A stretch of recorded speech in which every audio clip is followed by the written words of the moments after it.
мамлекеттик туусу менен Уралдуу күчтөрдүн күжүрмөн байрактары алынып келинүүдө.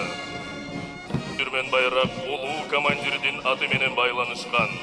Панфилов жана анын дивизиясы эрдиктин, туруктуулуктун жана патриоттуулуктун символу болуп калды. Жолдош, Кыргыз Республикасынын коргоо министри Бишкек гарнизону улуу атамекендик согуштун 80 жылдык жеңиш парадына тизилди. Аскердик парадты бизде салт болуп калган. Советтер Союзунун баатыры генерал-майор Дайыр Асанов атындагы Кыргыз улуттук аскер лицей салтанаттуу ачууда. Парадты эсепти аскер лицейдин башчысы полковник Кулманов Калый Нуржанович баштап өтүүдө. Ан аскер айымдары салтанаттуу жүрүш менен өтүүдө. Кыргыз Республикасынын улуттук коопсуздук мамлекеттик комитети чек ара кызматынын аскерлери салтанаттуу жүрүшкө чыкты. Аскердик техникалардын жүрүшүн УАЗ автоунааларынын тобу баштап өтүүдө. Сиздер азыр Ульяновск автоунаа заводунун антыруунасын көрүп жатасыздар.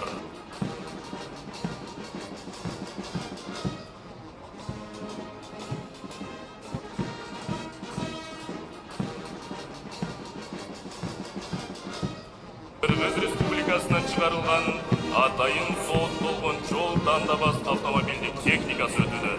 Ага 120 мм полктук ташылуучу миномету илештирилген.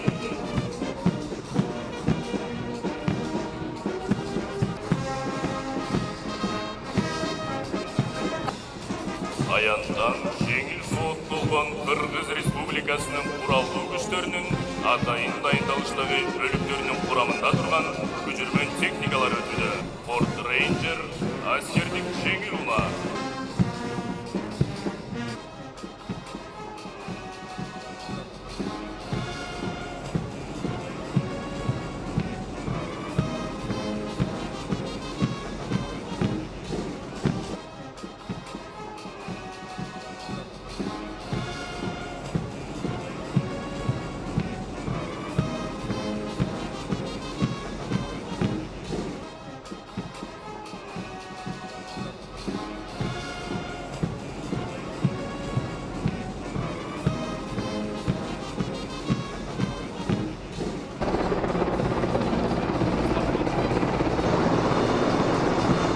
Алдыңыздарда Печора 2БМ жакынкы аралыктагы зениттик ракеталык комплекси.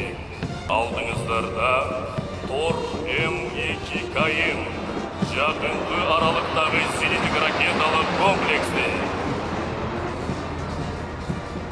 Мамлекеттик объектилерди учактардын, тик учактардын, канаттуу ракеталардын, уч-учсуз учуучу аппараттардын соккусунан катаал метеорологиялык кырдаалдарга карабастан күндүз жана түнкүсүн коргоого арналган.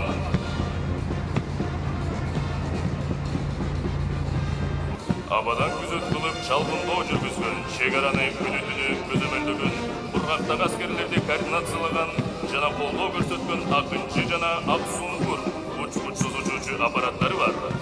Учурда алар мамлекеттик чек араны абадан кайтарууну